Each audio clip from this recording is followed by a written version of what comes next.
Hey, board gamers, BJ from Board Game Gumbo here, back with another episode of Gumbo Live. It's episode number 123. Gumbo Live, the number one Facebook Live talk show dedicated to board gaming. Our special guest tonight, we got Matt Riddle of Motor City Gameworks. You know him from lots of games we're going to talk about, Fleet, Peep Mots, and all the other ones that we're going to talk about.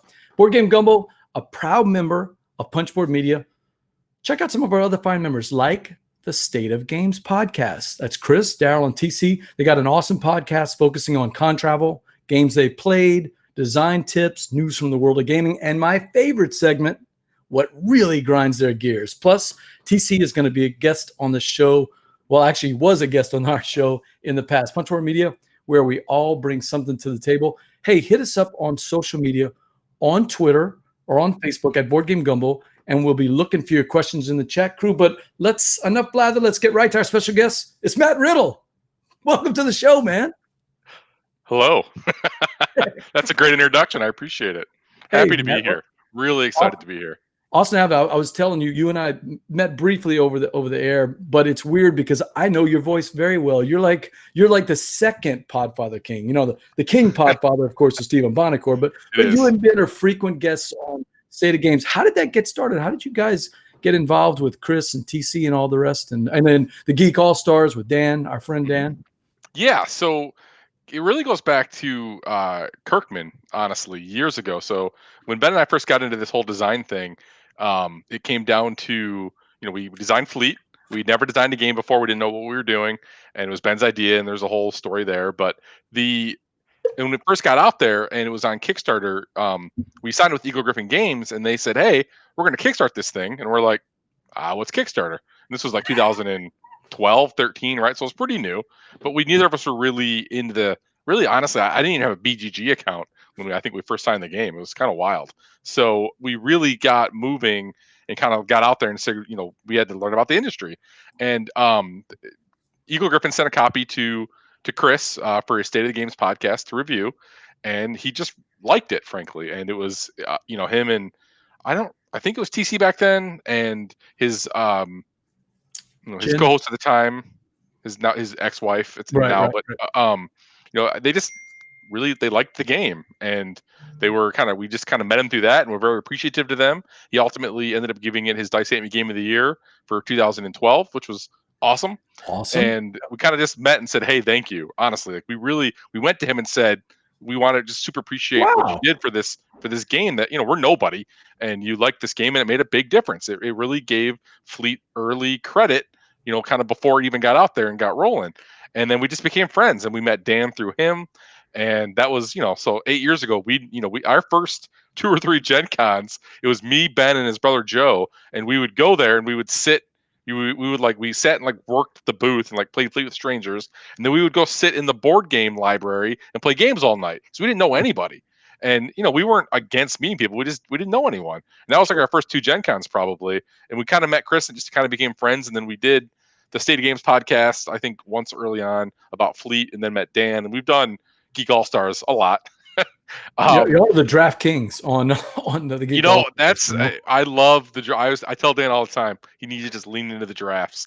I mean, are we jumping the shark when we're doing the draft game?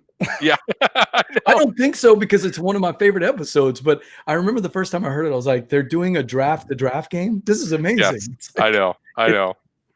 It's so interstitial. So this is a live show, and we got a bunch of people checking in. I want to make sure before we do that, if anybody hasn't, and I plug this all the time, Matt, but if you just want to start a new collection, you could do worse than just go into the Dice Hate Me Game of the Year and the Christmas Shopping Guide and just pick the games that interest you. Your collection will be, really good. He's got so many good games on there. So many that I didn't know about that I've picked up because of them. But got a bunch of people checking in here. My favorite diver here, Patrick Newman, the lefty rider. Hey, what's up, Patrick? Hopefully he did okay with the storm. We had a hurricane come through the Gulf here, so it's going to be rough. Bertle's checking in. Bertle will be coming in later to play a new game there, Matt, a brand new game that you're going to be the guinea pig in Board Game Bataille. So get ready for that. Can't wait. We even have a logo. Look how I saw that. That is awesome. And I don't know if you know her, but there's someone named Beth that's checking in. Yes, Beth is awesome. I know she gets incredibly Like I feel like sometimes I feel like I talk about how awesome she is so much. It's probably weird for her. So hi Beth, you're We don't awesome. talk about it on this show. We don't want to embarrass her, but Yes. as you know, she's one of the two artists I think she and Ian O'Till do, where at least from American perspectives, people are going to go to a Kickstarter or look at a page just because they see their names on it. So not many artists can say that, So that's pretty good. We met Beth actually. She came to our home convention 3 or 4 years ago, which is Grand Con, which is it's a small, not a small, it's actually a I've heard of it. medium. Yeah. Yeah, it's a couple thousand person convention in Grand Rapids, and it's growing, till this year. We'll see. But Beth was a guest of honor one year, and I was incredibly excited to meet her in person. Hopefully not too excited, but she I think she was with her partner at the time as well, Daniel, I believe, a very tall gentleman if I recall, and Beth not very tall, if I can say that, and it was really cool to meet her and them, and then we were really excited that she agreed to do Three Sisters for us. We approached her and said, "Hey, I know you're super busy all the time, but could you maybe do this cover for us?" And she said, "Sure." And here we go. Checking out your wall back there. Beth says, "Seeing Rococo in the background makes me want to play it." And I'm seeing something I didn't even know. You're a Captain of the Golf fan. Wow. I am. So that's I backed that Kickstarter today. Today, for the yep for I actually have a copy, but this will be the new edition, just some slight tweaks, and also you get Crescent City Cargo. The price is a great deal for the two. I don't want to tell you what I paid for my copy of Captain of the Golf. I know. It's funny because I got Captain of the Golf through trade, and I played the proto. He sent it to Ben. Jason Dinger sent it to Ben years ago when he was developing it. He loves the Fleeples, as you well know. Yes, we met Jason at Unpub, and he's awesome. What is that game that he did the solo for that he just loves that I haven't played that you guys did? And I'm just drawing a blank. Beta Colony. Beta Colony. Oh my God, he and his wife love that game. Yes, nope, they are awesome, and we love them both very much, and super excited to get captains, and super excited to get Crescent City. So, and then it's funny because I always try to position myself kind of egotistically so that like these shelves are in view because those are all our stuff. But this time I put my big head right in front of it this time, so you can see Rococo and Firefly is actually a game I've never played it. We played my daughter and I played there was one that came out like 10 years ago, 8 years ago. That's an exaggeration. Probably 7 or 8 years ago. That was really like in the Monopoly box, and it was not great, but it was like Firefly, like fistful of dollars, and it was a really simple move your little character and kind of roll dice at tokens. And my daughter, one of the few times she openly actively wanted to play a game, we played through the whole. There's like 4 scenarios, so I bought that one, and we just never got to it. So. Lots of people checking in. Don checking in. Good evening, everyone. He says he loves the cover for Three Sisters. We're going to be showing that off in a little while to talk about it. Jordan's checking in from the No Cube Zone. Sorry with that, Jordan. If you guys have any questions, make sure Matt's going to be checking the chat, and he'll be looking for some good questions. Our buddy Bill Lasik, who designed Koi. I don't know if you've seen that one out in the wild, Matt. So Matt is checking in. The Fleeples. You know what? I don't want to go too insider baseball. Maybe you should explain, what is Don talking about? What are the Fleeples? What's the elevator pitch? You love elevator pitches, right? I do. So the Fleeples are Ben Pinchback and I. We design games. We've designed, I don't know, upwards of 15 design games now. And I do want to take this opportunity to apologize to Beth. She's not short. Her husband's just very tall. So that was my bad memories. But the Fleeples is a nickname that Dan Patriss from Geek All Stars gave us, kind of jokingly, from Fleet, and kind of the Fleeples is sort of, Fleet was our original game, right? That's kind of why we got to keep doing this 10 years later. That I think if it wasn't for Fleet, we may still do it because it's fun, but we were fortunate, and Fleet's a great game, but we didn't know what we didn't know back then. We didn't really understand what we were getting into. We didn't know how to approach the industry. We didn't know anything, and we were very lucky to get in with Eagle Griffin, and like I said, having kind of had the support of Chris Kirkman and some of his crew was really awesome for us. And it was Fleets allowed us to continue sort of doing this because like anything else, right? Once you kind of have at least something you can show on your CV, that's it helps. I mean, every publisher is going to evaluate every game individually, but it certainly helps open doors to have a game that's lasted this long. I mean, Fleet still sells. It still prints every couple of years. It excuse me. It's continued selling for 8 years now. It's probably our highest volume seller still. That's not true. We have this little random Rick and Morty game that sold the most, but for the most part though, it's our probably our most known game, if not our most popular game. That's probably Weds, but our most well known game after all these years.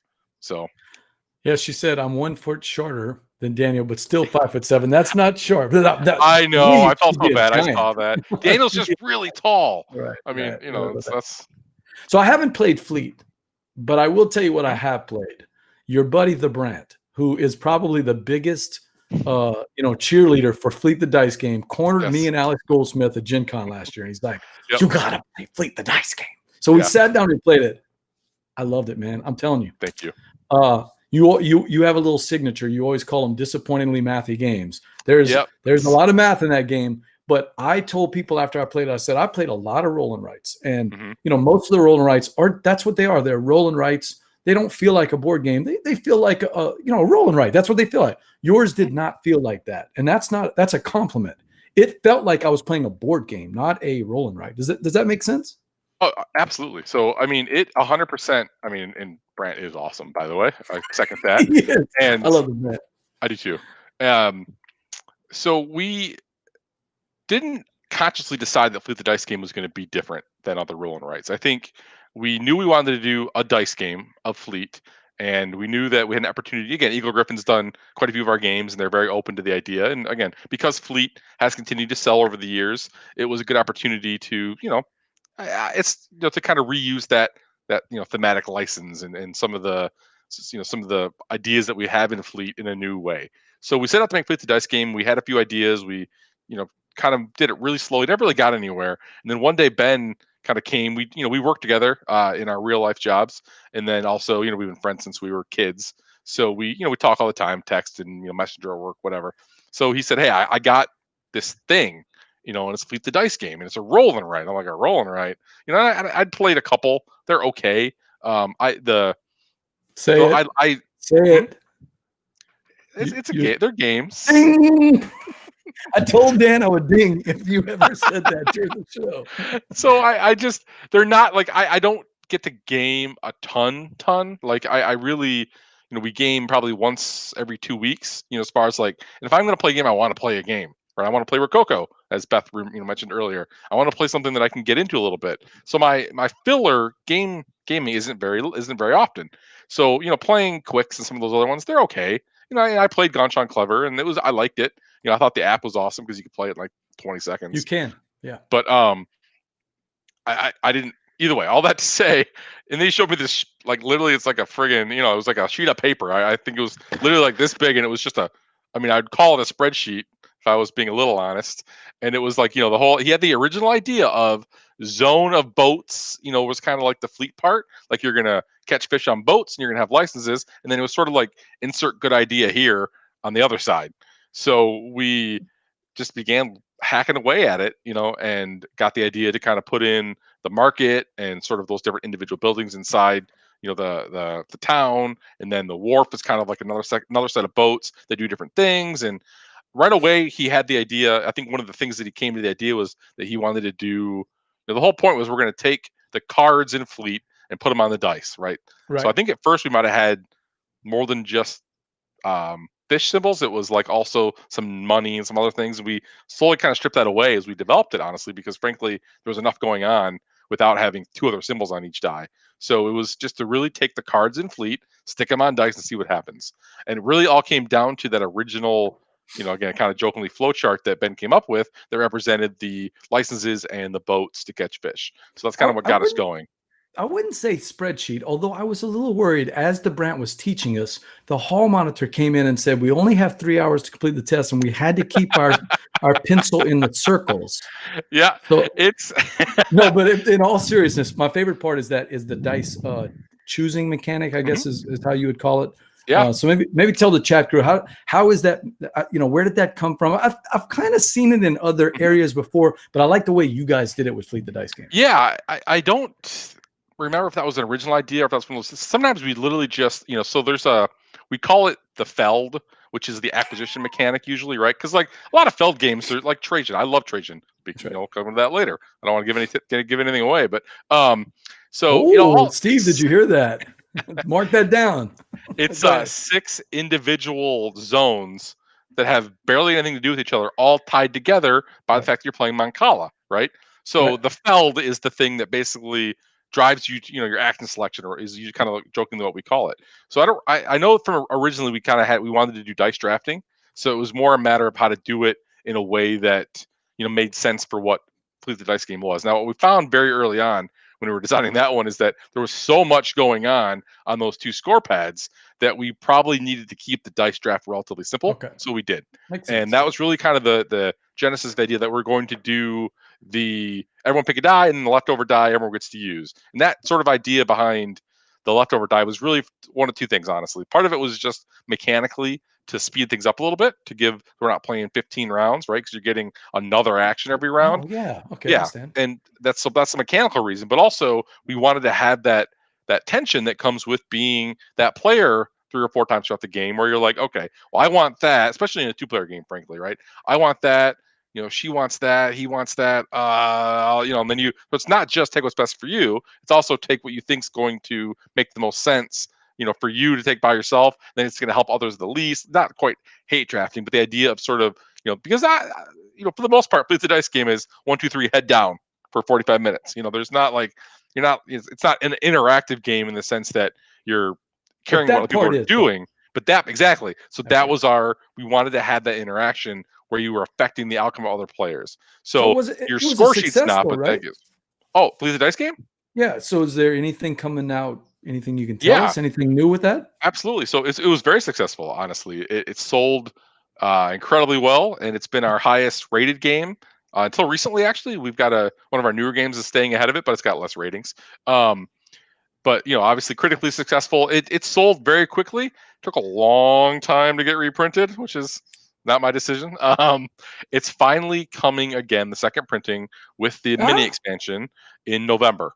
So when Eagle Griffin did the new version of Rococo with the Ian O'Toole art, they also included Fleet the Dice game second printing, which has a couple of small changes to the score sheets, just some nothing like significant from a rules perspective, but really kind of just clearing things up a little bit with like Lobster, for example, and just a few small, you know, kind of more graphic design than gameplay, except for Lobster. Lobster, we did adjust how Lobster worked to make it a little bit easier.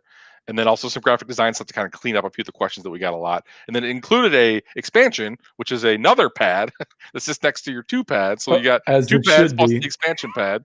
And that's a whole thing that riffs off of. So one of the actions in the game that got used the least, and purposefully, was the pass action, right? We gave you the idea that when you didn't want something, because let's say shrimp was left and you just weren't doing shrimp, and so it's round 6 and you're not going to get into the shrimp game, we gave you a coin for it. And we have a building in the wharf that lets you turn it into 2 coins, which is a fine little building. So we rip off of that basically, and you can then use that pass action instead of as a coin to basically unlock things on this now 3rd score pad that gives you just all sorts of new bonuses. And you know, it's very much fits in this, and kind of, you know, it's for people that have played Fleet. I feel awful if anyone has to play Fleet the first time with that in it, because that's not a good thing. I'm telling everybody now, please let the new guy or the new girl play Fleet by itself and then add the expansion, because it's just more, right? We don't, you know, you're talking about Fleet the Dice game. Yeah, Fleet the Dice game. Sorry. Yeah. Sure. No, I just mean it's one of those things where sometimes people put the expansions in for new players. I'm like, come on. You let them experience the game first. But I'm joking. But it really is just more. It's just, that's kind of what we wanted to do with an expansion for Fleet the Dice game. We gave you 2 score pads, and now you got a 3rd. We're going to be looking for that. And that's Fleet the Dice game. Speaking of expansions, Bradley's got a question for you. The Gumbo here, we got to play Weds. That's what we call it, Weds, Wasteland Express Delivery Service. And he said he heard about an expansion even to the point of people actually playing versions of it. Mm-hmm. Any word on that? Anything you can give us? A little scoop there? Yeah. So I don't think anything's going to happen, if I'm being fully honest. I don't have any control over it. We did develop an expansion, so that was a game that we developed with John Gilmore, who's a semi-local to us. We met him on maybe. Pandasaurus did it. Yep. Yeah. Okay. Yep. Sure. So we had a game that we dragged around to cons for a couple of years called Space Vikings, and you had to say Space Vikings like the 80s. Like and it was this big pick up and deliver idea that you were Vikings banished to space, and you were trying to please the god Aegir by picking up and delivering Sammy space Ager? goods. Yeah, Sammy Aegir. So you could get back home to your fjords, whatever. So stupid theme, but it was fun. And it didn't go anywhere, and we didn't do anything with it. We never really pitched it. And then we just talked to John Gilmore one day and said, hey, how you want to design a game with us? And he came in and he made like, we're going to change this, we're going to change this, we're going to change that. And then it became Weds, and we sold it to Pandasaurus, and it did awesome. I hope I'm not speaking out of turn, but I can also say that they printed a lot of copies sold, but then the last chunk of those copies have not sold very much. It's gone. It's just the tail. It hit. Yeah, it sometimes. Yep. It kind of But hit its an end. expansion would get people So excited there was an about idea that right? might be the case. So we designed the full expansion. It added like a kind of a water world aspect to Weds. So you built another section off the corner of the board, the octagons. I'm liking what I'm hearing. Yeah, and it was like water world. So you had to outfit your truck with floaters to get there, and there was an island out there that had a. My favorite part of the game is if you've played Weds, there's a character in Weds, who's like the main bad guy, and he's like a car Evolving with the unicorn. top knot guy? Not that one. No, he's a special boss. He's one of the special. He's one of the victory points, and you got to beat him. And he's literally like a human torso welded to a car. Does he do a bad English accent when he's shooting a bow and arrow? He probably does when you're talking to him, but he does not in the game because he's just a picture. Okay. But he's a big bad guy, and we had a version of him that was like out on the island, and he had like swimmies on, and it's kind of silly. But so to answer the very long answer, this will be. I'm pretty chatty. I think you're dancing. I think you're avoiding the question. But so the answer is almost definitely. This is not the confirmation hearing. I'm sorry. Go back to what you're saying. So the answer, Bradley, almost definitely not. Unfortunately, so it's fully designed, but I don't think Pandasaurus has any intentions. Bradley, take a note. The Gumbo is going to push for an expansion for Weds. We're gonna do like the Brant did. We're gonna see if we can push for that. So there was a thread the other day about it. So we'll see. Beth says, forget 3 score pads. She wants score pad. The score pad fleet game. So can we make that happen? I'm going to get right on that. I'm going to bring in Steve so we can talk about some of the spicy hot games that we all been playing recently. BJ from More Game Gumbo. I've got my guest here, Matt Riddle, game designer. Got Steve in here. And we're talking about some of the spicy hot games we played recently. And you've played one, Matt, that I'm really curious about. I haven't seen it in the wild yet. I've seen it all over Board Game Media. And that's Mariposas from AEG Games and a little-known designer who made a little-known game, Elizabeth Hargrave. So one of our favorite people here on the Gumbo. Tell us about Mariposas. Yeah, so Mariposas is great. So what I like about it, I love a good 45 to 60 minute abstract. Like I have no problem at all kind of playing through a game that's do this cool thing, and I don't care what the theme is. The theme is secondary to me.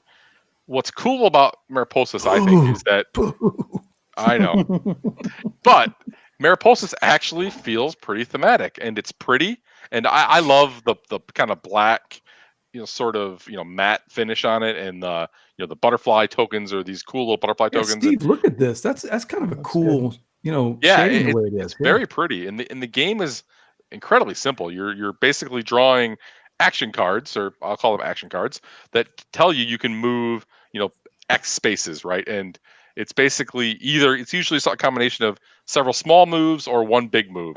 But each move involves picking up the flowers that you see on the board, right? So you've got multiple butterfly tokens on the board, whichever one you want. You say, okay, let's say one card might be move 3 times. So you're going to move, land, take the flower, move, land, take the flower, move, land, take the flower. Or it might be move 5 spaces, and you're going to move 5 spaces, take the flower where you land. The whole purpose of the flowers is to kind of that's kind of the income in the game, so that you're using those to generate your next generation of butterflies. Because thematically, you're making the trip from southern Mexico up to Canada and back again, which no single butterfly does all that, right? It's 4 generations or something like that. Yeah, exactly. It's a generational trip. So that's kind of what you're simulating, and it's very, very well done. It's very fun. We played a 4-player game. Took a little over an hour. But it's snappy, and it's frankly just a very well designed, very fun, very pretty abstract game. Kirkman always talks about that 1 hour wonder. Is that basically what you're saying? It fits in that? I think it definitely does. I think our 4-player game with some teaching took a little longer, and we also had some interruptions. It was our buddy Adam's birthday, so we had cake and stuff. My guess is, even after by the second play, you can get it in an hour, no problem. And 2 or 3 player for sure. And it's definitely that 1 hour wonder. And I love Evan's name for it. Butterflies, the next generation. Yes, it is. That's exactly what it is. That's good, Evan. So, but it's very abstract. It's very in a good way. But again, I say it's like a thematic abstract. Like when I say abstract, I'm not saying that as an insult to the theme. I'm saying that as it's all about counting spaces and calculating. I need to get here to make sure I meet this goal card, and I need to have these pieces here and these pieces north of Atlanta, these pieces east of El Paso, and so it's very much like getting your butterflies in position to meet goals at the end of each round. I'm not getting a Wingspan vibe at all, which is all about engine building and all about nothing at all the same. It's a very different game. I think to Elizabeth's credit, they're very different, incredibly different games in a good way. They're both excellent games of their own. I love Wingspan. I think it's one of the better engine building, deck builders, whatever you want to call it, games that to come out in the last few years, which is why it's so successful. Not only is it having the backing, obviously, of a publisher that knows how to make a hit, but being such an excellent design and a great product overall. So this is a completely different game in a great way. Yeah, I love Wingspan. I love what she's doing. Her other game, Tussie Mussie. I mean, that's 3 games that are in. I haven't played this one, of course, but Tussie Mussie in the little 18 card space, and then the engine building, card play of that's sort of card drafting. You've got to pick from that market, but of Wingspan, that's pretty impressive. How she's. I mean, she seems to be multi-talented when it comes to that. So that's good stuff. I'm going to check it out. I'll be honest, I wasn't that interested in it, but you kind of selling it on me, man. This is seems pretty interesting. Matt, can you tell me about the win condition in this? It's not clearly just a race to Canada and back to Mexico. What's the process for deriving a successful trip for your butterflies back and forth? It's points. Okay. So you are. What actually, it's funny because I was playing with Ben and again, our buddy Adam was also a designer. So you begin to kind of talk as designers, when you try not to because it's annoying, but luckily we're all designers, so we could do it. And it's interesting because there's this whole thing where you start in the south in Mexico, which is where you want to get back to during your trip.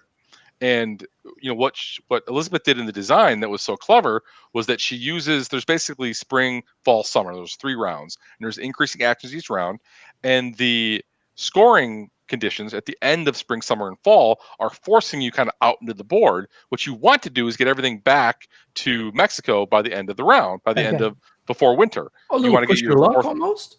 It isn't. Right. It's really more. It's really more of a.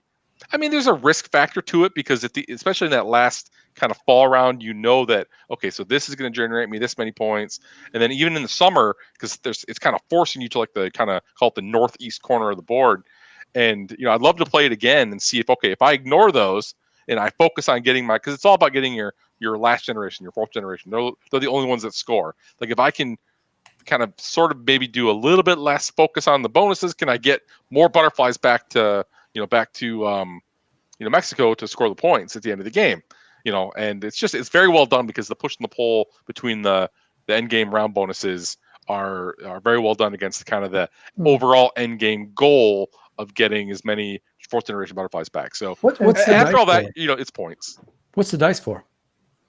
The dice is just a randomizer for when you select there's these certain cities across the board, or all the cities across the board have a little bonus on them, and the bonus is very much the same things that you're doing with like flowers and other things. So the die is just kind of a randomizer bonus. So when you land on one of those, if you look at like Orlando, there's a token on there. So when you get the first person to Orlando gets this bonus and gets to roll the die. Everyone else can still go to Orlando and get the bonus, but only the first person gets the die. So it's just a bonus randomizer.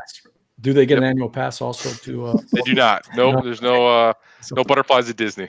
Dude, man, everything Disney. It's all gotta be Disney. We gotta put that in the episode somehow. It does sound like this. It does sound like this is interestingly in some ways thematic in that these butterflies are having to cope with the pressures and power of nature and the seasons pushing them in different directions. So the mechanics do seem to suggest that you're, well, flying rather than swimming against the stream in some ways, but you've got a destination and you've got to get there and get back. That's a clever way of representing nature there. You know, Jason Dinger always talks about the mechanics should have some kind of thematic tie-in, even if you don't feel like you're an actual captain out in the Gulf. Right. All of the mechanics in this game actually are driven by theme. Can you say that about this game? Or, I mean, it's from what you're describing, a lot of the mechanics that you're doing sound thematic, where you're trying to push these butterflies out to the north and then move them back to the south. So no, I think so. I think it's one of the more thematic abstracts I've ever played, in the sense that, again, I keep using that word, and I don't want people to misunderstand. I use that word because of the type of game that it is. You know, but it's not ingenious where there is absolutely no theme. This is I understand what you're saying with that. Absolutely. I'm comparing it to that because it's that sort of game where you're calculating your individual actions to get to your goal, right? That's really what I'm meaning when I say abstract. So, yeah, obviously, listen, end of round scoring cards or end of round scoring cards. I don't care what your theme is, you know, but, you know, she did an excellent job of, again, sort of having to feel like that, you know, because you got to get to the little, what is it, stinkweed or whatever it's called. I can't remember what it's called. That they butterflies, you know, mate and create the next generation under. So very, you know, so there's it's very well done. I think it actually feels as thematic as a game like this possibly could. And that is Mariposas from AEG. BJ from More Game Gumbo. I've got my guest here, Matt Riddle, and Steve and I are talking with him about some of the hot games, the spicy games we played recently. Matt, when we were talking in the green room, you grew up a big card playing family. Steve played a lot of cards. That's all we did growing up. We had every kind of card game. So I was kind of excited when Amigo sent me this Delt. I had known it by a different name because Chris Ray and the Opinionated Gamers are always talking about German trick-taking games, you know? And so I knew it as Crass Carried, but I never played it. I got to play the American English version, Delt. Are you familiar? Have you played with Crass Carried or Delt at all, Matt? I have. So Give us the elevator pitch. What's it about? Yeah. Well, I'm not that confident in it, but I can say that I played it at a convention with a fantastic guy, Chris Kopak, who very much like you said, kind of like the Opinionated Gamers, seeks out those German card games. So I played the German version a few years back, and I remember liking it, and that's about all I remember. So Delt is one of these games where you're trying to, you want to be the person that is not going to be the last one to go out, right? So you're trying to get rid of all your cards as fast as possible. In fact, it's technically a trick-taking game, but there's really no benefit to winning the trick other than you get to go first for the next hand as you go around. But the key element of the game is that it's got these numbers from 1 to 12, and the twist is that as you get your hand, you're dealt either 7 or 10 cards, depending on the number of players. I wouldn't play at 5. We didn't really like it. There's too few cards, and it wasn't fun. This is a 3 or 4 person game.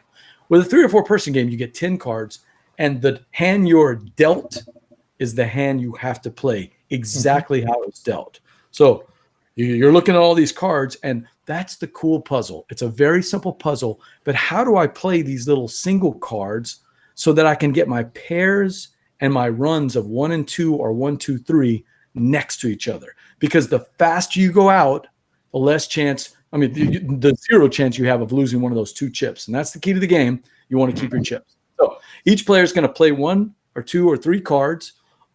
If it's a single, it's by itself, or if it's a combination, and then everyone else has to try to beat it in that one. Whoever has the highest play wins the trick. There is, of course, always a unique twist on it. Besides that level of cards that are all next to each other, and you see that's me playing a run of 7, 8, 9 that were next to each other, you also get the 3 little cards. And I think this is where the fun comes in. The stop card is like that ultimate trump. You play it, the round stops, you win, and it's very strategic when you're going to play it. Matt, as you know, all the cards are face up. Everyone can see everybody's hand. So I know that Matt's got to stop. It's coming. When is it going to come? Am I going to try to force it out or not? The next one is even more diabolical. There's only 2 in the deck, but they have these, I forgot what they're called, draw cards. I forget exactly what it is, but you basically are forced, if you win the trick, to draw 3 cards. And now you got 3 more cards. And I was like, oh, that's sort of like a Uno mechanic where you're just forcing somebody. But that's not exactly what it is. I'm seeing people go, I could play my 3 cards or my 2 cards now. Maybe I would have saved them later, but I'm going to win this trick and just take 3 more cards, but it's almost a wash. And then I'm going to hope those 3 cards give me even more combinations. So it can be strategic or, when you decide to play it, or even long-term tactical. And the last one is the X, and the X is just a wild, if I remember right. Yeah, it's just a wild. It just plays whatever it is. So easy to teach. I actually played it with my nieces and nephews a bunch. We had this little thing called a hurricane blow through. We had no electricity for a while. We didn't have much else to do. So I pulled out this game. And the beauty of this game is it only takes 15 or 20 minutes to play. We just played it over and over again. We would teach it as people would come in or people would leave. So we played it 2, we played it 3, we played it 4. We tried it at 5. I don't want to say 5, but if you like these shedding games that have a little trick-taking element, and my favorite of trick-taking games are always the ones that actually do something else. If you've ever played Jiraku is basically an area control game, but it's got trick-taking as how you put your pieces onto the board. I love that. Now you've got 2 things to think about. Delt doesn't have that, but that's not what it's trying to do, Matt. It's just one of those Sunday afternoon games. You just finished eating the pot roast. You're watching the Saints beat the Detroit Lions. Sorry. Cold. Just cold. Sorry. Cold, man. I was really throwing that out for Dean, and I forgot that Matt's from Michigan. I was throwing that for Dean because Dean and I had a little friendly chat about the Saints Lions game. But you're watching the game on the tube, and everybody's sitting around, and you're just playing it. Yeah. So, Delt, what do you guys think? Is you got it? Did you enjoy your experience? Yeah, Matt? very much. So we call that the Bahanza when you can't rearrange your cards, right? It's kind of like we have this we have these weird terminologies for things that we call it. That's I remember it's the Bahanza. Okay, you do the Bahanza, and then you kind of do your managing. I'm with you. You don't see the Bahanza. I mean, in Bahanza, in Bonanza, you don't see it. This one, you actually lay it out in front of everybody. Right? No, I was just thinking of you're right, Bonanza. I don't like call it Bahanza, but I agree. Yeah, the way your cards are locked, right? The order's locked, Right. And I really appreciated the kind of the puzzle that sort of pushes you into. Kind of the idea that I like a game, and this is for me, where you've got to just make the best of a bad thing sometimes, right? You really you got to get in there, and you got a big mess. You're like, all right, how am I going to just carve something out of this mess? And that's like those are I love that because again, growing up playing trick takers and ladder climbers and cards, and sometimes it's like euchre, as we are talking about before the show. Euchre, you got just sometimes a crap hand, and you're like, I just got to get out of this thing without getting uked or without, let's just get it through. And you just come on, partner. Come on, partner. Exactly. And whenever sometimes you're playing the crappiest cards and you feel so clever because and you're not winning, you're just not losing, which sometimes can be as fun as winning. Right. So I love these kind of games. I love them. Now that I think about it, we throw around the word elegant all the time, but one of the elegant parts of this game is the game would have been fun just the way it is, but the designer, and I apologize, I just can't remember the designer's name. Threw in one. What's that? Katja Stremmel.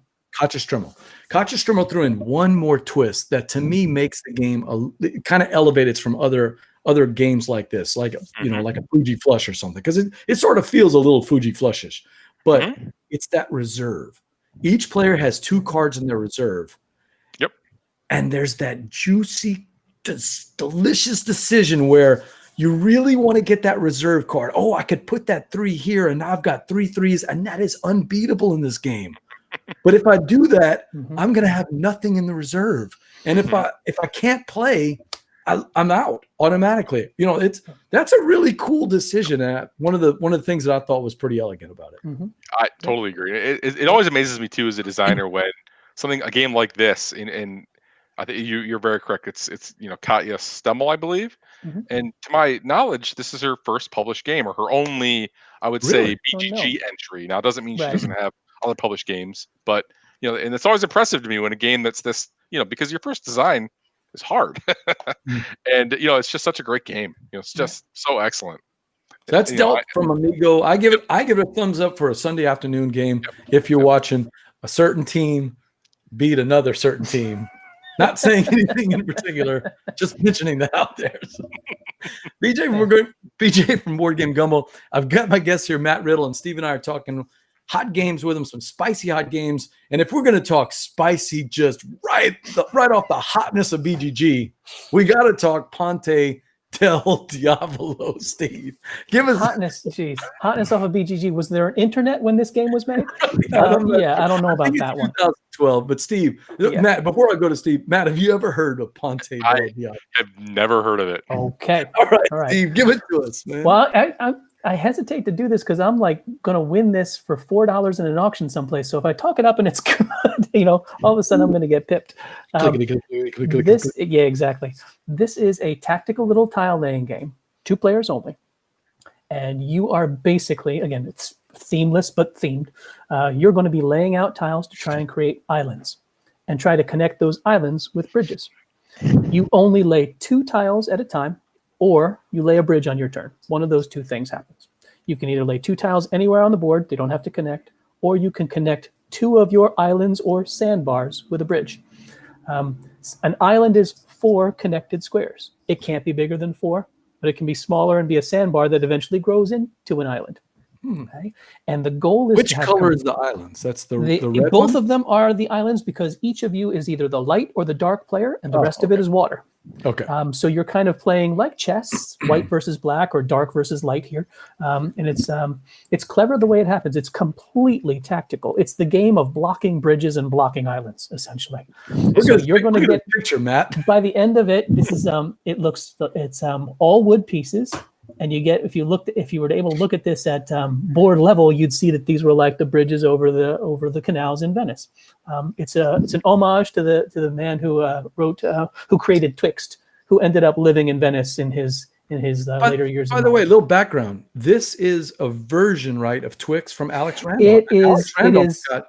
He's got the pedigree, man. This guy designed so many good games way back when. It's not Alex Randolph. It's somebody who took over some of his games after he passed away and finished some of his designs, and then came up with this is a new design that was kind of an homage to him. Oh, so it's not Twixt. It's not Twixt, but it's kind of inspired by the idea of connecting across the board and laying things out and blocking each other, because that's what the game's all about, essentially. By the end of the game, you'll get points for every island that you've completed, but you'll also get an increasing number of points if you can chain islands together. So one island that's not connected to any of your other islands is just 1 single point. But connect 2 islands and it's 3.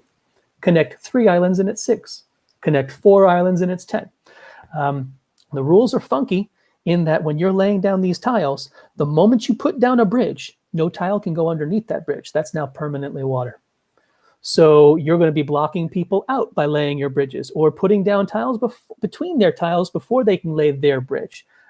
This is definitely a devilish game, which is maybe where the Ponte del Diavolo part comes from. And you can lay those bridges orthogonally. You can lay them north, south, east, west, or you can lay them diagonally, so long as you're only covering 1 distance worth of tile. But if you're covering across tiles, you may cover pieces or corners of 2 tiles and ruin that island somebody else was building. It basically goes until nobody can play anymore, essentially. And that kind of triggers the game end, and then you add up your islands and points. Devil's Point. It is a pretty chess-like tactical game. I haven't played it enough times to see if there's a long-term strategy if you can really spread yourself out and fork players so that they can't cover you everywhere. But that seems to be the idea. If you can make it so that they can't block you everywhere, you're going to start connecting some islands together. What do you think, Matt? I kind of like the way this looks, actually. Yeah, no, I was kind of looking at the BGG page after I looked at the picture, and I don't play a ton of 2-player games. Just my lovely spouse, she does not. Oops, sorry, I'm shaking my laptop as I look around here. She's not terribly interested in gaming, but every now and then, we design one. But hey, so it's awesome. I love, as much as you're a board game designer. That all happened way after we were married. So loves you despite all of that. Right. Yeah. She's like, what is this now? No, we've been married for like 20 years, actually. So, and that was, thank you. Board game design is about the last 8 of those. So she's a champ. Well aware then. Yeah. Oh yeah. So I love these. Paid for the pool and the condo and the beach house. By now she should have figured it out. Everybody knows that's how you get to Easy Street. Board game design, right. $12 at a time. No, but it looks cool. Looks very cool. All right, Mike. That was Ponte del Diavolo, right? Nailed it. One more game to talk about. BJ from More Game Gumbo. Got my guest here, Matt Riddle from Motor City Gameworks.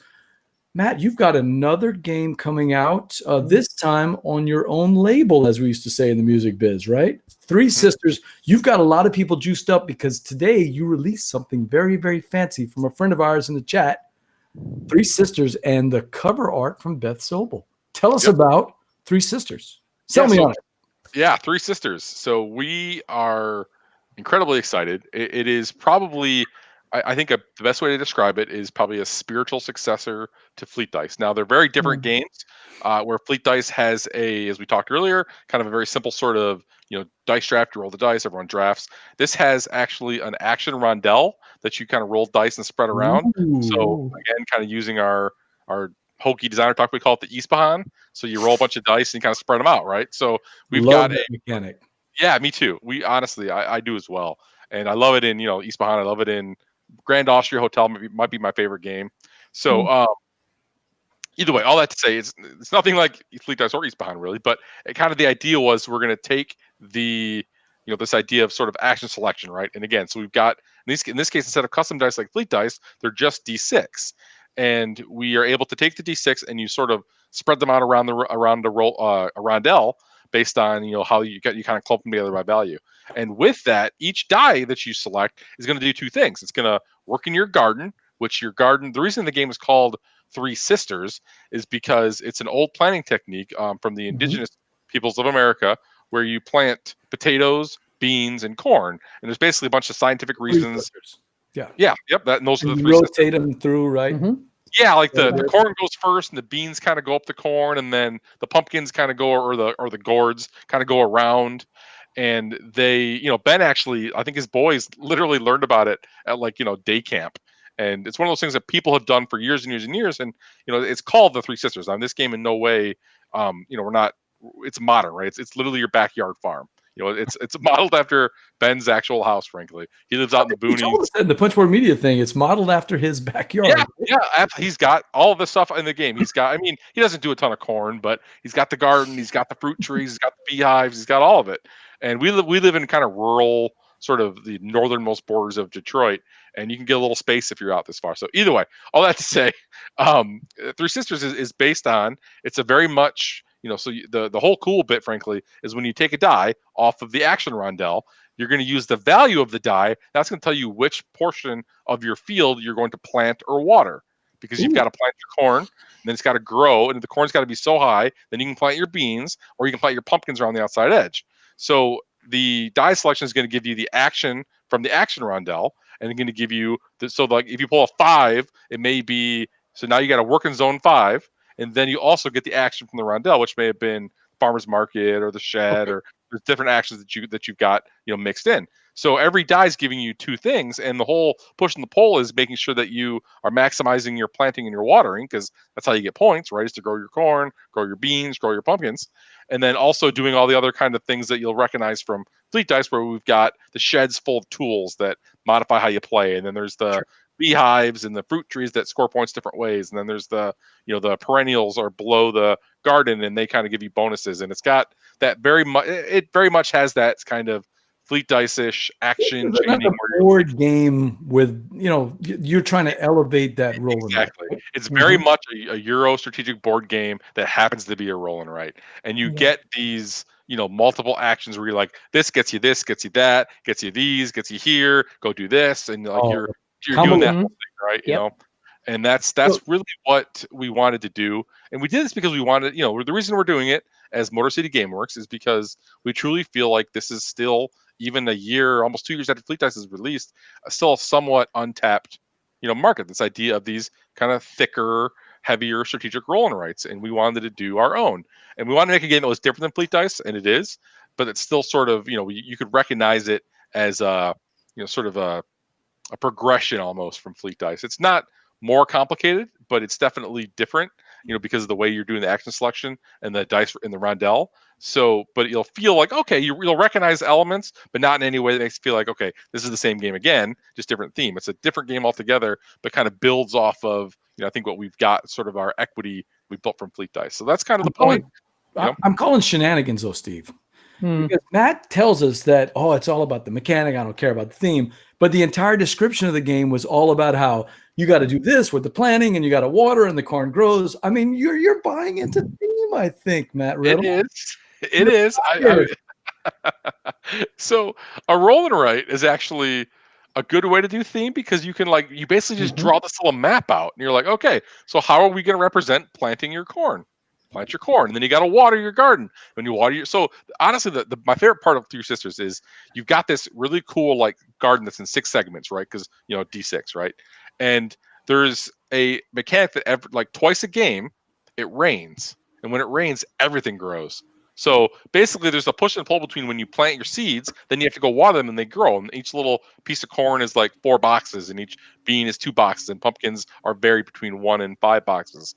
So every time you get your seed in the ground, which is the bottom box of every column, we'll call it, and then when it rains, or if you choose to irrigate or water, you just grow everything in that zone 1 box. Well, rain, you're filling out your sheet because every zone grows. It's awesome. And then things start growing, and you get to the point where we call it your corn starts popping, and that gets you points, or your beans get you points, your pumpkins get you goods, and goods generate the free actions, kind of that's as you get a goods track. Every time you hit a star, you get a free action somewhere else, and then goods also and goods also kind of tie into this sort of farmer's market thing, where the more goods you have gets you these bonuses you can use in your perennial zone and fruit area and stuff. So the kind of the sort of the fun of really kind of seeing your what starts off as an empty pad of your rolling, right, which is just an empty garden basically, start growing through the course of the game is incredibly rewarding. And that's really kind of the part that's, I don't care how many times I've done this. When I played Gonshan or when I played Fleet the Dice game, anytime a game gives you that, I do this to do this to do this to do this to this, especially in terms of roll to write, I don't know why. It hits an adrenaline part, a little dopamine hit whenever you play it. It's so satisfying. So, when are we going to see Motor City Gameworks? Can we go get it next week?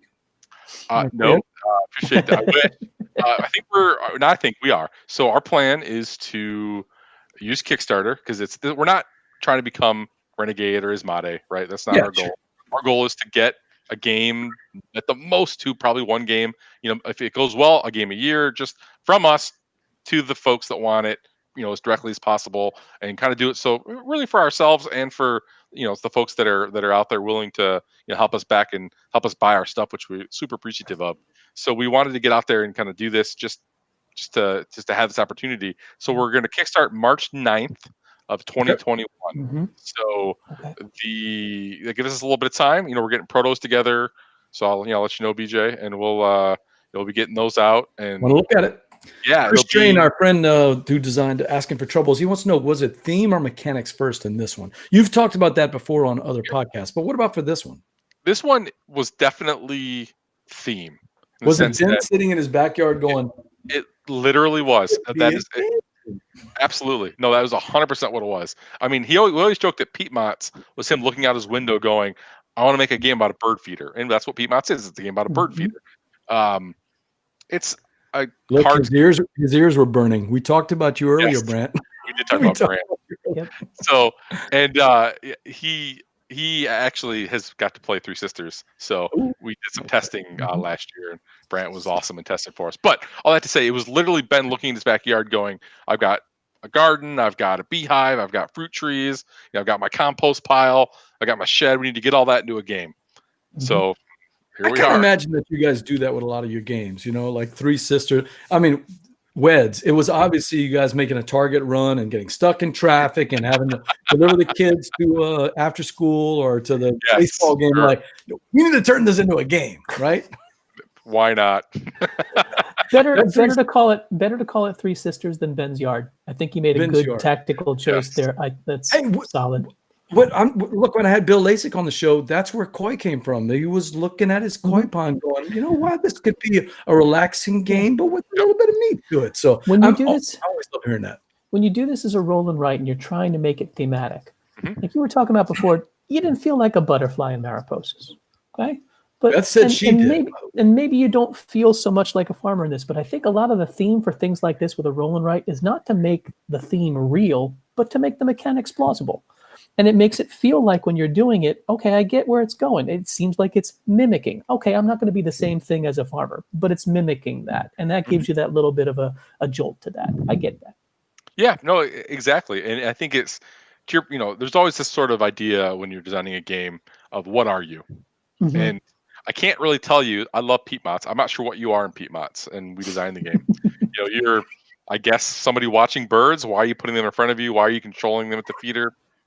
Because it's a card game with numbers on it, and it's fun. The bird puppet master. Exactly right. But to your point with the roll and write, especially, and we've got another one that we're working on, or actually it's done now, called Motor City, where we're doing a sort of a production plant, right? And this is something near and dear to our hearts, and being from Detroit.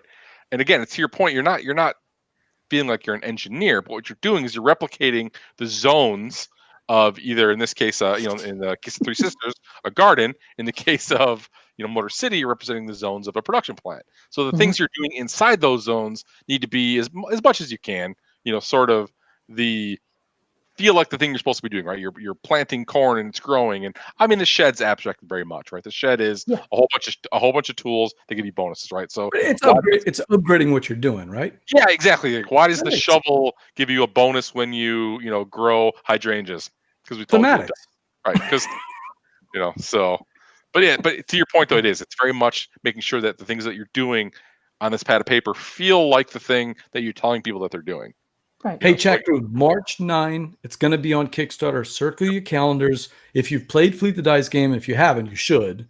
I agree with the brand. It's one of the best roll and writes I've ever played. It's an actual board game. Well, let's get out there and take a look at Three Sisters. Now, before we move on to the game, I got a quiz for you. Yep. Right below you, there's a picture. It's one of your games, and just from the picture, you should know which game that is. It's Pete Mots. No? Oh, Stellar. I knew that. Sorry, I had to think. I was talking about Pete Mots because I know Alex has played Pete Mots as well. No, I watched this episode just to hear you go Stellar over and over again. But I do know it. I gotta look at it again. Yep, it is totally Stellar. It's Stellar. So that was me in the act, and that's Steve and Alex. I was wondering where you were going with that, BJ. Pretending not to laugh at me. There's always a callback, but you have to. Sometimes it's long distance. So that was definitely a long distance callback. Matt Riddle, that is Three Sisters, March 9th, Kickstarter from Motor City Gameworks. Everybody, check that out. This is a board game show. Steve, I'm going to send you down into the green room so you can start getting ready for it. And I'm going to bring in Verla. Uh-oh, what did I do? I put you on solo. Hold on one second. Press the wrong button there. All right, but I need to keep you on the voice, right? Is that right? Yeah. All right, so let's do that. Let's get Verla up, and then I'll move you up to the thing. So we got, hello, Verla. Can we see Verla? Hey, yep. Okay. And we're going to be doing a little board game for us, and Steve's going to tell us. But before we do that, is that somebody knocking on your door, Matt? Maybe you want to clean that up before. Look right behind you. I think I can hear it here. Oh, there he is. Oh, my God. It's What's Dan up, Patriss. What's up, Dan? What's going on, guys? How's it going, Riddle? Good, Dan. How you doing, baby? All right, man. Dan from the Geek All Stars checking in to play a board game with us. It's a board game show, Matt. So we're going to have a pop-in guest do it for us, right? That is awesome. Dan, how's it going? Here's your chance. Plug the show, man. For those who haven't heard the podcast, I don't know who hasn't. We're one of the co-hosts. Verla, nice to meet you. Hi. Riddle, an often guest. I think he's got his 10-timer jacket somewhere. It's probably off screen somewhere. He's got his smoking jacket for being on the show so many times. We're just the Geek All Stars. Been around myself and Chris Kirkman. Just talk about board games, card games, and anything else we really feel like talking about. And often we like to do fun little drafts and have great people on the show like Riddle. I'm in the middle of the current episode right now. Nice. Hopefully we haven't put you to sleep yet. It just I had a chance to check it out, Dan. So I will be doing that. Steve, I'm having trouble. I'm not able to get you up on it tonight. It's not letting me do the audio. So yeah, I'm not sure what we're gonna do there. But so let's see if I can figure this out. All right, so we're gonna do a game. We're throwing it out for the first time, Dan. You and Matt are gonna be our guinea pigs for a game we call board game bataille. The way this game is going to work is that the four of us have chosen a game, and we need the chat crew in on this one. So the four of us have chosen a game from each of 4 categories. Let me get that up. No, that is Cow, Tiger, Santa Claus. That is not. Also an excellent game. That's not the right one.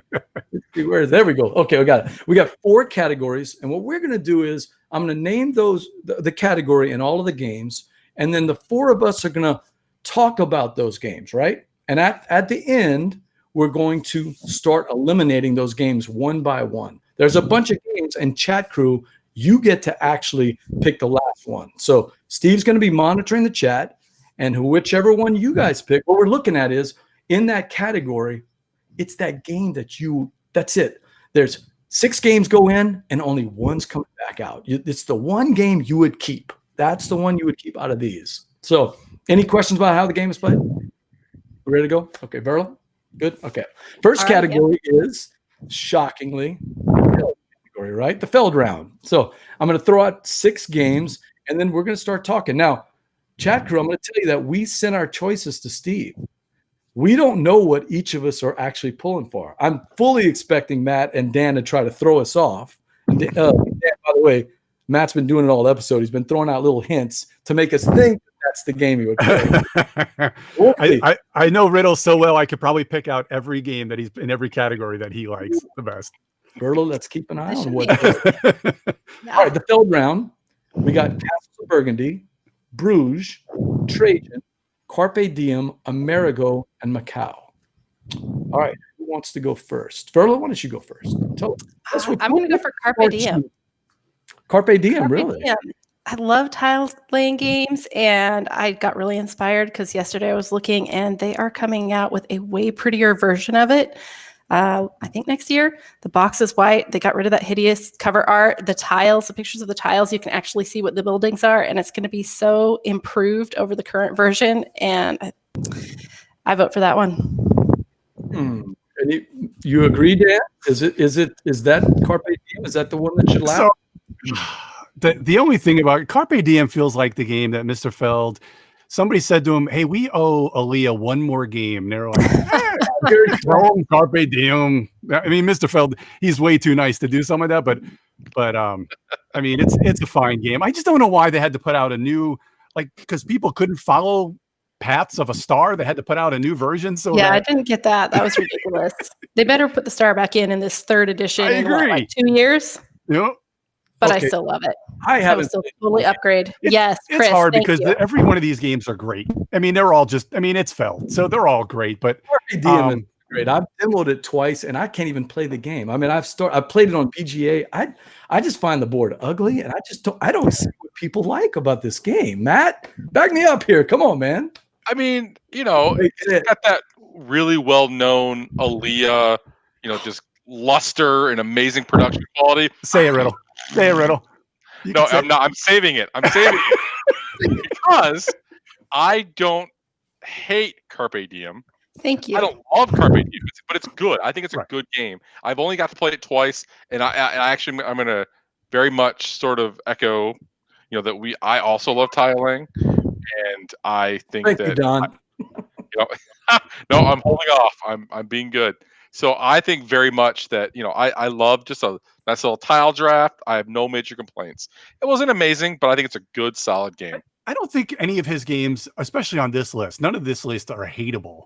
There's definitely a greatness factor from 1 to 6 of them. So Dan? I mean, if anybody could make a cube tower in a Euro work, it's Stefan Feld, which is pretty amazing to take that game. I mean, it's highly underrated of a game, Amerigo, and the cube tower is done very, very well. I don't think it's the best of those games, but I think it's horribly underrated of a game. That's a Cylon move. There's no way you want Amerigo to go all the way through. I think it's Castle of Burgundy. I absolutely think it's Castle of Burgundy. Castles is good, but as Dan knows, my favorite Feld is Bruges. I love it. I think it's actually, you know what? Okay, here's the thing. Bruges, it's a game. All right. I'm not even gonna be like subtle or silent on this one. I wanted to like Bruges so much, and I just didn't. I can tell you why. Because I don't mind a card game, and I don't mind kind of having the idea that, hey, I got to go look for the thing, right? But of all the mechanic, of all the Feld games, one of the things I truly love about them is when you just get to settle down and stare at your board and, kind of figure out what you want to do and do your thing. Well, Bruges has this whole thing. It's like, hey, I'm going to do all this stuff and then hope I draw the card I need. Right. And then maybe you do and maybe you don't. And it's like, oh, it's so, when you're just drawing those cards, you're like, nope. And I'm just like, you can't put that in a game like Bruges for me. Like everything else in Bruges is well done. And then that one thing kind of just made it tough for me. I do think, I know it's an aside, but I think that when Queen's putting out the new Bruges, I don't know which one it is, whatever city it's called. I think they're actually putting where you can choose what color you draft from each time. Oh, okay. Which completely changes that game quite a bit. See, Bruges, I really love Bruges. It suffers from what I call yukata-itis. Whenever a new game comes on Yukata and I can't wait to play it, and I play it like 3 or 4 games at a time, invariably when I'm done with it, I hate the game. Like Bruges was always one of my favorites, and then I just so easily just got burned out. It's very rare that a game doesn't burn me out on Yukata. One of the games that does not burn me out is Castles of Burgundy, which is a fantastic game. Absolutely. They've got Carpe Diem on there as well, and that does not burn me out. It is very good. I do have to get it. That might be the next one I have to try out some more on there is Carpe Diem. I'm going to have to call time on this. So we're going to have to make some decisions. Okay. You led off. You get to pick one of the games to just knock out. Well, 6 come in, but only 1 is going home. What game are you knocking out? Is it me? Sorry, I cut out for a little bit. I'm going to knock out Amerigo because that's the. Well, I haven't played a few of those, but I'm going to say no to that one. All right, Dan, it's your turn for your retaliation. What do you think? No, I won't. I won't retaliate. I'll knock out. I'll knock out Trajan. It's a fine game, but I'm just gonna have to. I'm just gonna. We're buddies. No, I agree. I think Trajan is complicated for complicated sake. Yes. Oh, it's interesting. Only like the 3rd best game ever designed, but whatever you guys think is cool too. I mean, it's up to you. I don't know, Verla, are you with me at least? Do you like Trajan? I haven't played Trajan yet. Okay, that counts. Verla likes Trajan just as much. No, Trajan. I love Trajan, by the way. I love Trajan, but I know that Riddle. I think I'm gonna love it. Oh, that's why. I don't think I'll love it as much as Carpe Diem, though. That was fair. a hate draft. Like That was a hate draft. Yeah, that was a hate draft by Dan. All right, so here's your chance, Matt. What you got? So I'm gonna play with my heart. I'm not going to hate draft. I didn't like Castles of Burgundy for the longest time, and I played it recently and I loved it. So with that, I do. I like it now. I think it's great. Oh. But I had a bad experience at first, and we never got back to it. And when I finally played it again, I'm like, wow, this is really good. So I'm going to eliminate one we didn't even talk about because it's Macau, and I'm going to eliminate Macau because Ben kicks my ass at it. Right? That's my answer. So I love Macau. I didn't pick it, but I almost picked it, but I knew Matt would probably eliminate it. Macau's great. Yes. So good. All right. So I wish Steve was up here. Let's try to recap. So we knocked out Trajan, Amerigo, and Macau. And I'm going to knock out Carpe Diem. I apologize for it, but I'm knocking out Carpe. I just don't. That hurts. That hurts. Totally. All right. How can you do that to the Overlord? Gumbo Overlord. All right, chat crew, it's up to you. We've got Castles of Burgundy and Bruges. You guys get to knock it out. So we're gonna let them start deciding on that. There's a little bit of a lag on the live show, so we're gonna move to that next category. While this is your chance, Steve's gonna be looking, chat crew. You have a choice between Castles of Burgundy or Bruges. Whichever one you pick, that's who you're knocking out. So if you throw up that word, that's the one you're knocking out. Let's go to the second round while they're doing that, and we'll keep an eye out while they're doing that, Matt and Dan and Verla. So the second round is the Uwe round.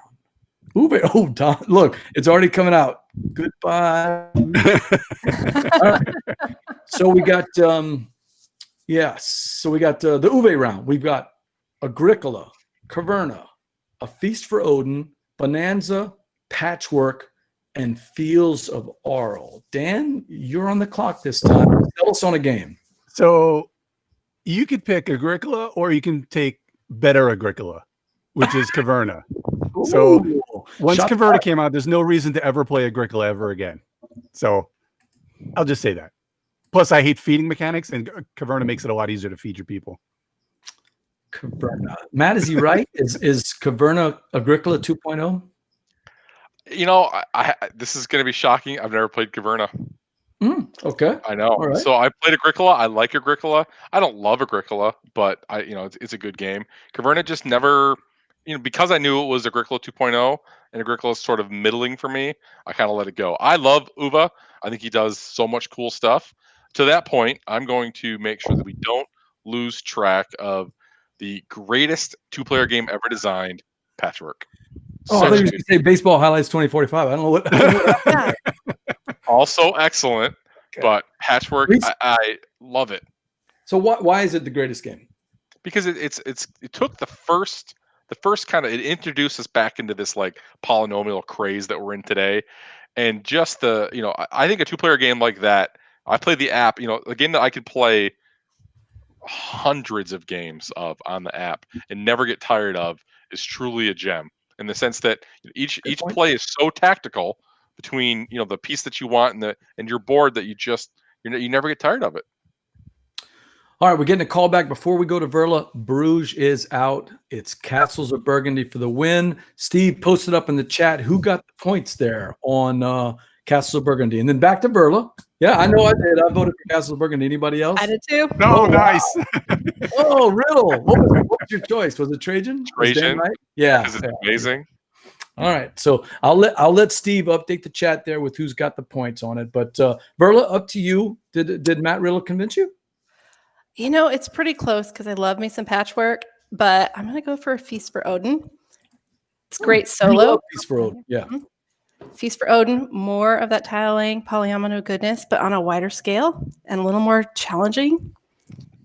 Interesting. I guess the one thing I didn't realize, obviously, if you want to retire as a board game designer, do polynomials, because there's a million of them out there. So obviously they're selling, right? I mean, polynomials. But a Feast for Odin seems to be like the pinnacle. I mean, that's what is on everybody's wish list if they don't have it already. Yeah, Feast for Odin. Mine was tough. I like Patchwork. I enjoyed Caverna, but the one that I played the most, mostly in app form, by the way, is Agricola.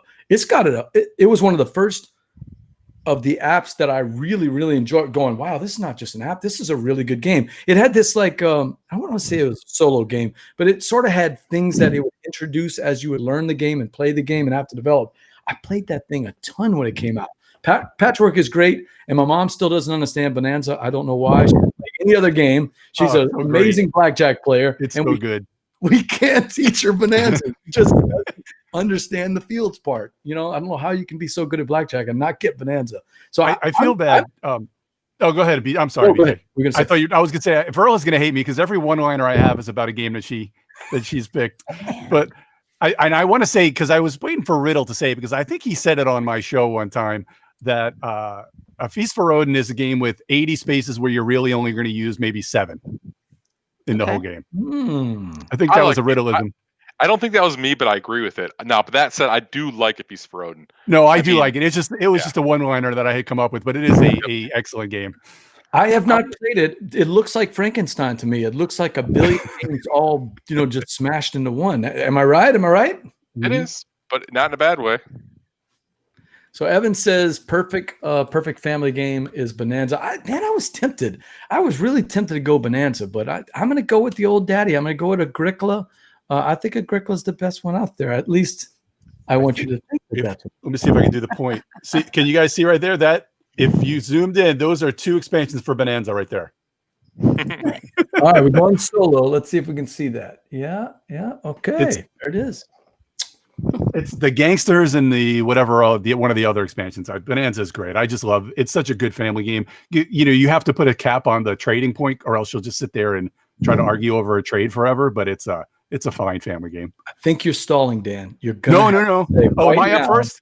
Which game are you going to knock out? I'll eliminate Fields of Arl since we didn't really talk a whole lot about it. I think as much as I love Uwe, I think he's a little going over the top with the polyominoes. So I think Fields of Arl kind of feels like that tacked on polyomino game where he didn't really need to do a whole lot more other than some of the other ones. And I think there was even one after that too. Was it Indian Summer, was that the other one? The That trilogy. Yeah. Cottage Garden.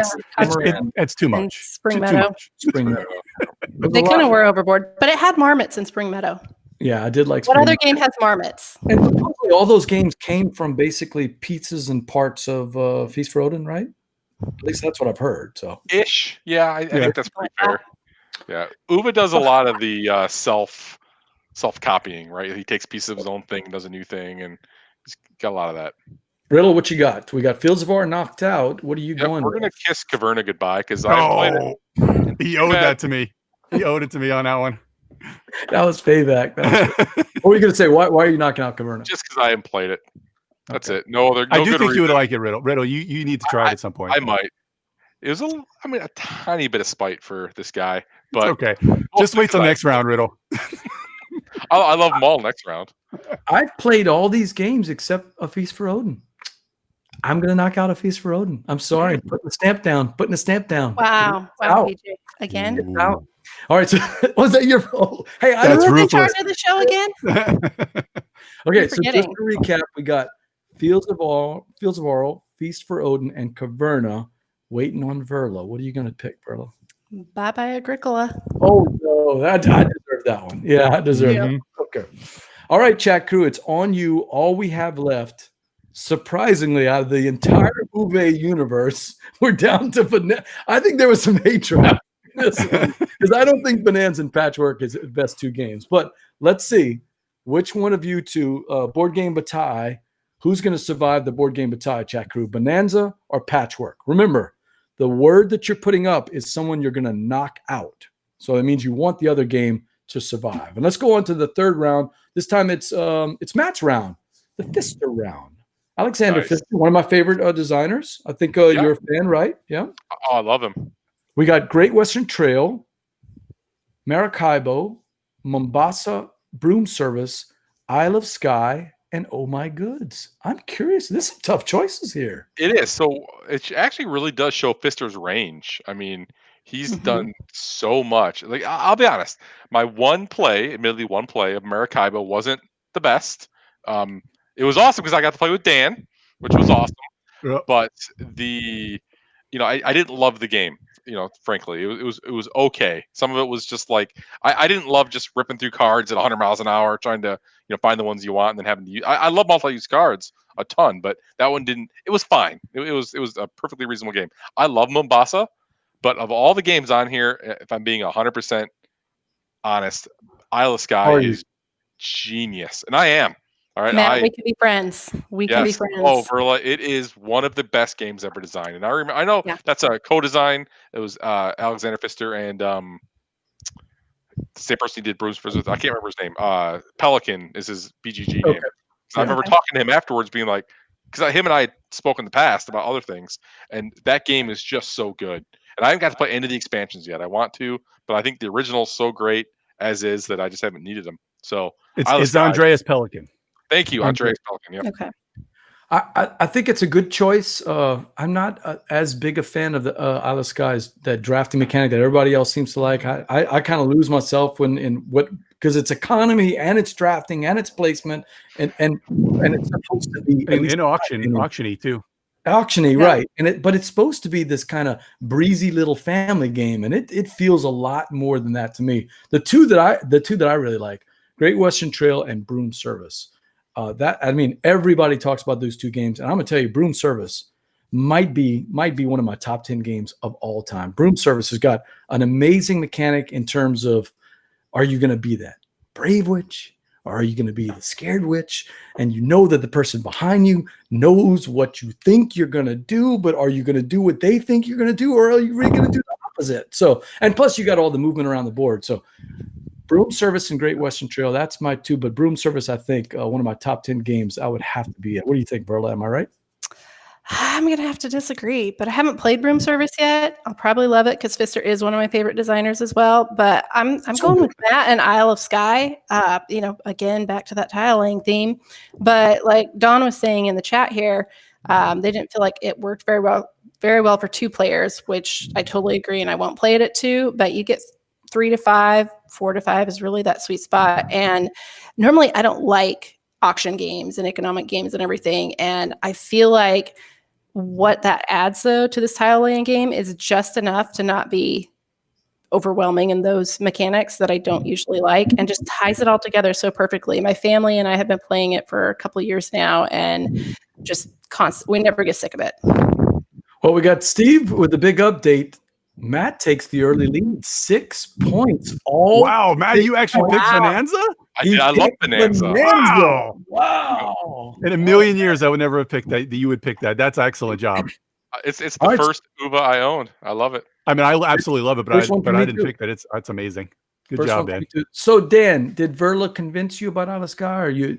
I absolutely love Isla Sky, but since we've talked about it so much already, I do love Isla Sky, and it may be my pick, maybe not. But I have to say, we have woefully not talked enough about Great Western Trail. Such an absolutely great game. True. You know, a game now. I'm an old folk. Yeah, all you guys are still in your late 20s. I understand that. But when I was growing up, there was a great game. You guys remember Bonkers? Remember Bonkers? It was kind of the game. You would put things out on the board, and when you got to them, it'd be like you would go back 3 or up 4. That's what Great Western Trail feels like, because when you put things on the board, as you get to them, you're doing other things. You're kind of creating the board. I really love that thing. And then you pass go and collect $200 at the end of the round of Great Western Trail. But just kind of having all the choices you have as far as where you're going, who you're really investing with, whether you're playing the deck building game of the game, or you're trying to other ways. There's such a bunch of different ways to the paths to victory are great. It's such a solid game, and I love the weight of it as well. It's a solid game. I'm smelling shenanigans here. No, I'm with you on that as well. Isla Sky and Great Western Trail are both in my top 10 all-time games. I just wish they had an app for some of these other heavy games, like Great Western Trail had I wish it had an app as well, because Isla Sky, and Isla Sky does the thing. I don't know if many games that did it before them, and I think Cartographers does it as well. The A and B, A and C, or A and B, B and C, C and D, whatever it is. I really like that. Yeah, that's really cool. Yeah. So that's the 6. Matt, you got to make a tough choice. To me, this is a tough category. These are all good. It really is. They are. But it's a little easier for me because I'm going to play this straight. The one game on here I've not played is Broom Service. So bye-bye, Broom Service. Really? I haven't played it. I honestly haven't played it. Stick my neck out and. Yep. I played Witch's Brew, which I liked. I liked the Same kind game. of hey, it's a board. Got a board. I don't know. Haven't played it. Dang it. All right. So, Don, yes, All My Goods is on the list. And let's go over that list again. It's Great Western Trail, Maracaibo, Mombasa, Broom Service, Isle of Sky, and Oh My Goods. Although no one talked about Oh My Goods, so that's what I'm going to go with. It's one of Steve. The name father loves that game, but no one really talked about it. So it's on my shelf of opportunity. I haven't played it yet. I'm sure I'm going to love it. I do love that name. I'll have to remember that. Shelf of Opportunity. I love that. Oh, yeah. It's so much better than... It's so much better than Shelf of Shame. I like no that shame here. There's no shame. It's just opportunities. So far we've got Broom Service and Broom Service, of course, from Matt, and Oh My Goods, which I knocked out. What are you throwing out? I'm going to get rid of Maracaibo. I had such high hopes for it, and I played it 2 or 3 times, and it really fell flat for me. Dan, it's excellent solo. It is actually an excellent solo game. Oh man, and the campaign, the kind of the story thing is really, Matt. That's the biggest regret I have, is not doing the whole story thing when we played it the first time. And I'm a terrible teacher, so I blame myself, Riddle. You did an excellent job, man. It's just you did what you could. It's a above average game at best. Well, Dan, so I'm going to eliminate the last choice. What you got? I'm going to eliminate Riddle's favorite game because I know he picked it. Mombasa. I was so careful to never mention it, hoping it would get through the chat. I thought I'm not going to say the word Mombasa the entire time we talk, so they can sneak through. Maybe I'll win in the chat. But Dan, I think you snuffed it out. There were a couple games that I know that were Riddle's favorite, and I knew that was one of them from the very beginning. Actually, the next category, I'm totally clueless as to what Riddle loves, but I knew Mombasa was the one here. Yep, so what's left? We got chat crew. We got Great Western Trail and Isle of Sky. Is that right? That's the 2 we got. Great Western Trail. Those are 2 good games. Yeah. All right. So chat crew, Only one of those games is going to come out of this board game bataille. Name the one that you want to eliminate. In other words, don't put the one that you want. It's Isle of Skye or Great Western Trail. It sounds like a lot of our choices have already gotten knocked out. So I don't know if anybody's going to score any points this round. We will see. Riddle's going to win with his Bonanza, I think. He might. So we're going to go to the next round while Steve's counting up the votes for the chat crew. And that's the last round in the board game bataille. It's 2-player games. Interesting category here. Lost Cities, Targi, Jaipur, Seven Wonders Duel, Codenames Duet, and Hanamakoji. Wow, this is some really strong games. I'm curious. I'm going to go back to what is it? My turn to go first? Yeah, I guess I need to go first. Okay. Yep. Oh, this was honestly, Dan, you called it on the head. This was a tough category for me. I really like all these games. Man, I'm going to go with the one game out of all these I actually haven't played, and I've never played Codenames Duet. So I'm gonna tell you right now, I'm gonna be eliminated that one. But the one that I do like out of all these is one I play all the time on BGA with our friends, our Gateway friends, and that's Seven Wonders Duel. Super great way to transfer the big seven. It's a different game in my opinion, but it's just as fun. It really is. And you still got the drafting, and you still got the economy, and you still got the combos. So I'm gonna go with Seven Wonders Duel. What do you think, Berla? You know, that is tied for one of my choices. If I could choose more than one, I really love it. But I think I'm going to go with Targi instead. That game is just so elegant. Worker placement and the choices and the decisions you have to make are so tight. Yeah. It's on Yucata. You play that on there a lot. I've played it more on there than in person. But Evan says Jaipur, which Matt Riddle, that's Ispahan, same designer. Ispahan, right? Dan, what you got? So Jaipur also a good pick, and Targi also a good pick. I think a game that for kind of a lot of non-gamers and to get the game that I think feels more like a non-gamer game where it just almost feels like a deck of cards is Lost Cities. Feels like any other, you could probably, I'm sure you could just, it probably came from, like, it was inspired by something, whether it be some sort of weird solitaire variant or something like that. But a real solid game. It's a game that my wife and I like to play, it's one of those good beach games where you're just sitting out at the beach with a cold one with your spouse and watching the waves. It's just a very chill game. Little Abita root beer there, and you're playing with your wife, right? So that's right. Yep. Steve's got the update. Great Western Trail, and I may have picked Great Western Trail. Wow, good job. I'm gonna be last. So yeah, that's all right. So Steve will give us a recap. But yeah, Lost Cities, that might be my most played game. Dan, my wife used to love that game, and it was so easy to just pick it out, throw it out there, and play 2 or 3 games together. Matt Riddle, what you got? So I played all these games, and they're all excellent. I don't get to play a ton of 2-player games, but I have actually played a few of these on BGA quite a bit. I just played my first game of Seven Wonders Duel, and it's great. It's awesome. I played all the other ones as well. But honestly, my favorite, even though I kind of hate it, is Jaipur. So I love and hate Jaipur. It's like one of those love-hate things because I think it's so cool, like mechanically, and the way you do the trade with the middle and the camels. But then I get so frustrated because it's like, hope I draw red, or actually it's really hope red doesn't flop after I take brown, right? That's Jaipur. Right. Like when I pull 2 brown in, then he gets, my opponent gets red, yellow. I'm like, But it sounds like you're complaining about Bruges. It is. As you can see, I'm sensitive to that whole flop thing. But very similar complaint. I'm so good at this game, is what we call it. But there should be a ding for that too. There is. That said, Jaipur's great. I think it's an excellent game.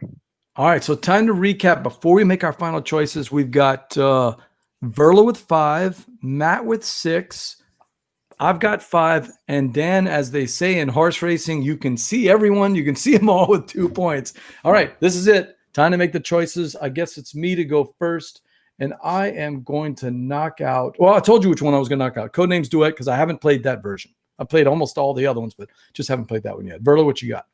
Hanamakoji. I have not played that. I've actually only played 2 of the games on here, but yeah, nobody talked about that one. We'll just say bye-bye. It's so good, Hanamakoji. Dan? So the other best game in this whole category, I'm going to have to eliminate. So I'm going to have to get rid of Targi. It's such a good game, but I need some points here. I feel like that's hate drafting. It's so hate drafting. So for me, the best game. Don't bring it back, BJ.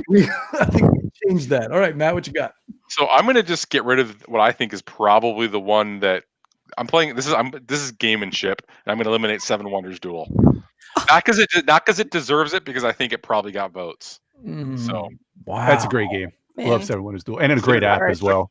So all right. harsh. So am I correct? We've got Lost Cities and Jaipur. That's going to be the two choices. think so. Tough choices there. All right, chat crew, it's all on you. Lost Cities and Jaipur. Make your choices. Your only chance. one has camels. Just saying. This is true. That's right. That's right. Let's see. Riddle was so sandbagging on this one. He's so sandbagging. I know it. I'm curious on this one. So, all right. So, Matt, what else is coming up? Anything you kind of mentioned? You kind of hinted about another game coming out with Motor City Gameworks. That's kind of in development. Is that what that is? Yeah. So we've got basically Three Sisters is our focus for Motor City Gameworks, but we designed another because we thought the world needs three more. I guess another kind of heavy roll and write called Motor City, which is again focused around the idea that you're kind of running a production facility. So you've got engineering and testing and the test track, and you've got sales, and you've got the production floor, and it's these zones on your sheet. And that's actually, it's based on a there's a multicolored dice action selection pool thing where you roll dice and they spread out across this kind of, again, a very East behind, we call it, to spread the dice out, and that's your action selection for the round. So that's our next big project. I mean, right now we're really, as far as coming out, Stellar's been out for a bit now, as you guys have talked about, and that's going really well for us. Coming up next probably is, we've got actually the follow-up to Stellar. I can't say anything else about it, but it's with Renegade again. It's got yeah, it's a follow-up to Stellar, and it's got Beth. Nothing I can't say, and it's got amazing art by Beth Sobel again. So that's cool. That'll be probably next spring, and then Sleepy Hollow eventually. Any day. I mean, could be next month. I'm a backer. I appreciate that. I mean, it's been a long. As am I. Oh yeah, Dan, you are a backer, huh? Mm-hmm. Yeah, I got to play it, and I think Dan, you got to play it many times. We got a copy as a review copy through your buddy Chris Kirkman. Yep. I only played the first scenario, but I absolutely loved it. I love the artwork. I love the theme. I loved everything about it. Matt, while we're totaling it up, can you give us any kind of clue about what's going on?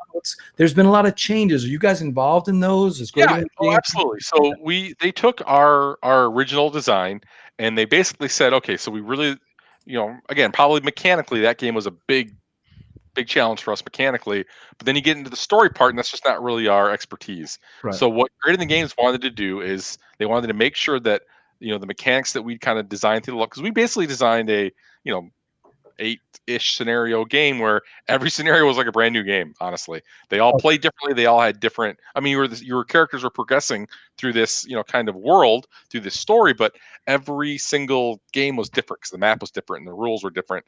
So that was a huge challenge, and what we, really needed a lot of help with, which was kind of where Chris Kirkman stepped in and then Creating the Game stepped in, was to really bring that story piece out of it. So they've made a lot of changes over the last year, more in regards to just story development and mechanical development to make sure that it felt like you were actually working through the story. So, and that has not been a nice strength, and we were happy to let them do it. And it's been 2 years, and I still think about two of those characters, the Gravedigger and I forget her name, with the Emily. Emily. I can picture them and the stuff that we did in the camp, because in getting it and doing the review with them, I played the first scenario over and over and over with a bunch of different people. But I mean, I look, kudos to you guys. I love the mechanics, I love the system, and I love the story with this game. I just can't wait to get it. Let's see. Steve's got the totals for us. He says it looks like a tie in the last round, but thanks to Matt's gameship, it doesn't matter. Jaipur is the winner. I also went. Did we have a 4-way tie with Jaipur? I went with Jaipur. Everybody went with Jaipur? Jaipur? I did. I did. Yeah. Okay, so we had 3-way. Yep. Matt has 8, BJ 7, Verla 5, and Dan, hey, you had a little pickup there at the end. I'm used to losing every one of these games. I lose the drafting game on our show every time. As we say, Dan also played. I also played. Yep. I like that. Dan also played. I just got to hang out with some great people.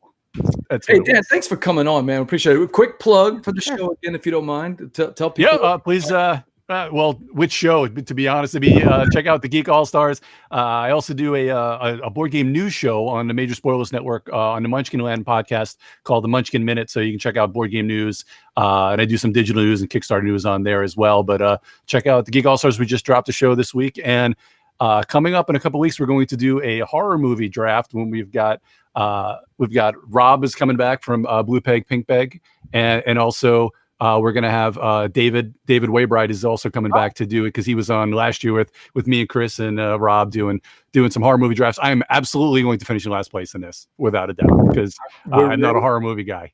We're ready for the Disney draft episode. Whenever you're ready, me and Dean, we're going to come on the show and we're going to have a big Disney draft. Just let us know. Well, I'll pencil it in, man. For sure. And I'm going to send you and Verla down into the green room so that we can close the show. But awesome having both of y'all on there. Verla, it's your show, and we just try to do what we can with it. So let me send you guys. Bye, friends. See that. Matt, that was awesome. That was our board game that we like to play at the end. Board Game Bataille, our first one presented by Game Toppers LLC. Hey, Matt, make your game nights a showstopper when you play on a Game Topper. All right, board gamers, that's it for another episode of Gumbo Live. Hey, Matt, how can people reach you if they want to talk to you about Three Sisters or any other projects that you and Ben have? Whoa, hold on, Matt. We lost you there. Try that. Sorry, I was muted because I was clicking around. So Three Sisters, obviously, again, March 9th, 2021. But if you want to hit me up, I'm MD Riddlen, so MDRIDDLEN at Twitter.